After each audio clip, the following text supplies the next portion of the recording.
नमस्कार दोस्तों, आपका आपके चैनल भक्ति कथा इतिहास में एक बार फिर से बहुत बहुत स्वागत है। अपने हिंदू धर्म में वैज्ञानिक मान्यताओं की सीरीज को आगे बढ़ाते हैं और आज के इस वीडियो का टाइटल है वैदिक धर्म के मूल रूप से परिचय।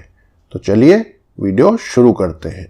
आज के इस कंप्यूटर और स्पुतनिक युग में मानव का जीवन पूर्णतः विज्ञान से जुड़ा है।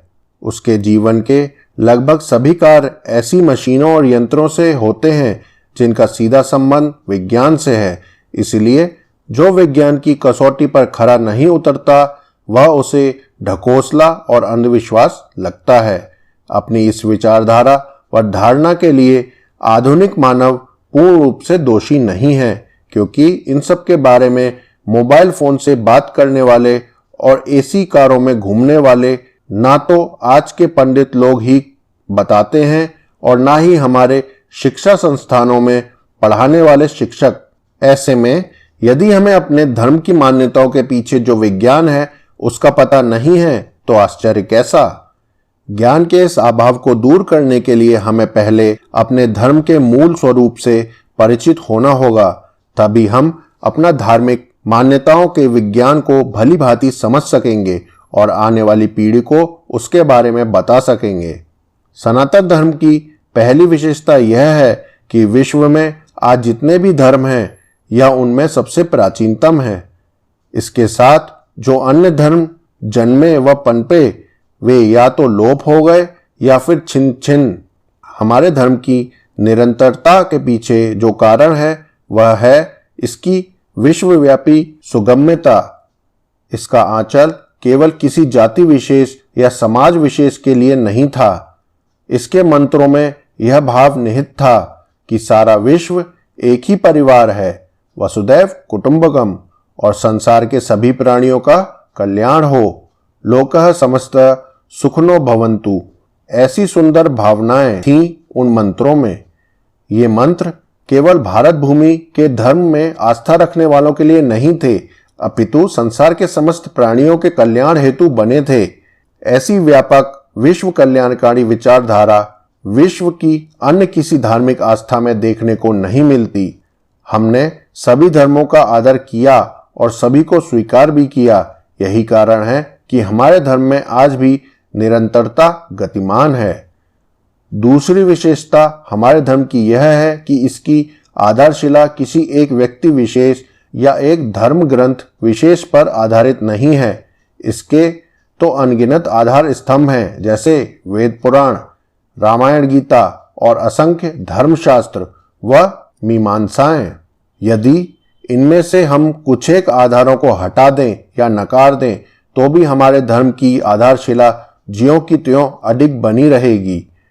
धर्म की हमारी यह विशेषता हमें अमरत्व प्रदान करती है।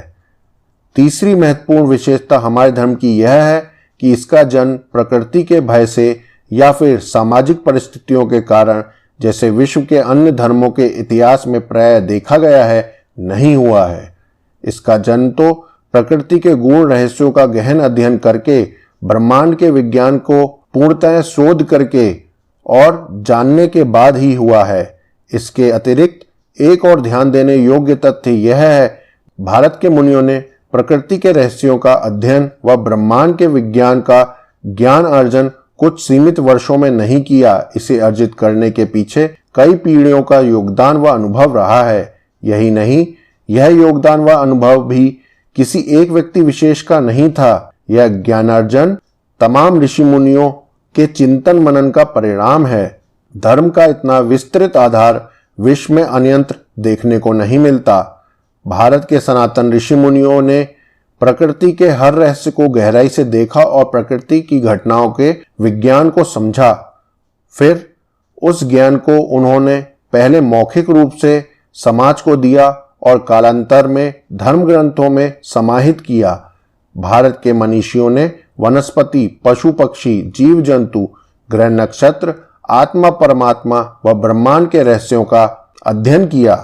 फिर मनुष्य के जीवन पर पड़ने वाले उसके प्रभावों को जाना। यही नहीं, इस सब के वैज्ञानिक तथ्य को भी समझा। यही कारण है कि हमारी धार्मिक मान्यताएं विज्ञान के ठोस आधार पर टिकी हैं, ना कि ढकोसलों पर।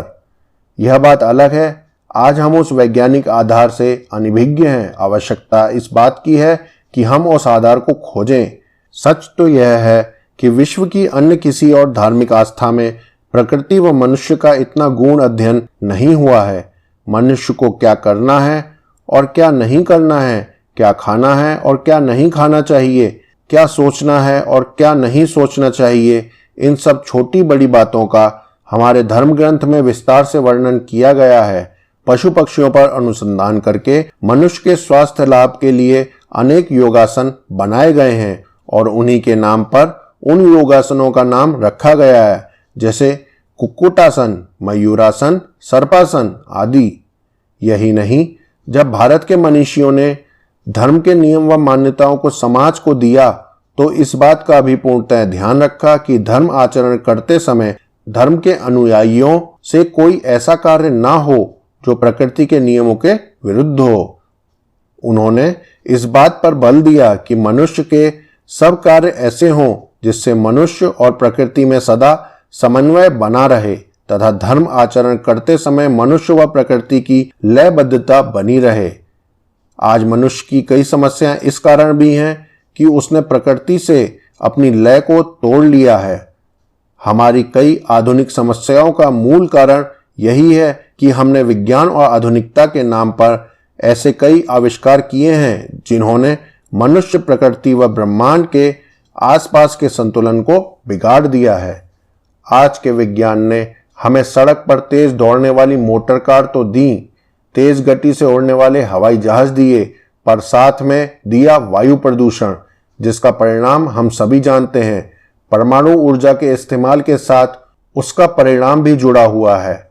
आज का वैज्ञानिक एक अंतरिक्ष यान छोड़ता है तो कितना ईंधन जलता है और कितना वायु प्रदूषित होती है, सोचने की बात है। परिणाम ग्लोबल वार्मिंग के रूप में हमारे समक्ष है। आज के विज्ञान ने सुख तो दिया है पर दुख उससे कहीं ज्यादा, जिसका मुख्य कारण है उसके द्वारा की गई प्रगति का प्रकृति से विरोध। जबकि पहले भारत की संस्कृति ने प्रकृति से अपनी लय को बनाए रखा था। यही अंतर है हमारी सनातन और आधुनिक प्रगति में। एक में प्रकृति का साथ है तो दूसरी में अलगाव। सौर मंडल में कौन कौन से ग्रह हैं, उनका पृथ्वी व सूर्य पर कितना कितना अंतर है, नक्षत्रों की स्थिति व गति क्या है, इन सब जटिल प्रश्नों के उत्तर जानने के लिए सनातन ऋषि मुनियों ने उपग्रह या अंतरिक्ष यान नहीं छोड़े थे। इन सब प्रश्नों के उत्तर उन्होंने अपनी ध्यानावस्था में वैदिक गणित के आधार पर जान लिए थे। भारत में आज भी हम गणित के आधार पर सूर्य ग्रहण व चंद्र ग्रहण की तिथि आज के वैज्ञानिक से पहले लगा लेते हैं। तो दोस्तों, इन सब का यह अर्थ कदापि नहीं है कि हमारी धार्मिक धारणाएं बिना किसी वैज्ञानिक आधार के हैं। आवश्यकता इस बात की है कि हम उन्हें सही ढंग से समझें और अपनी युवा पीढ़ी को समझाएं। ये था आज का वीडियो। आने वाले वीडियो में हम आपको बताएंगे पौराणिक कथाओं में छुपा है तार्किक गुण का ज्ञान। वीडियो पसंद आया हो तो इसे लाइक और शेयर अवश्य कीजिएगा ताकि यह जानकारी और लोगों तक पहुंच सके। जय श्री राम।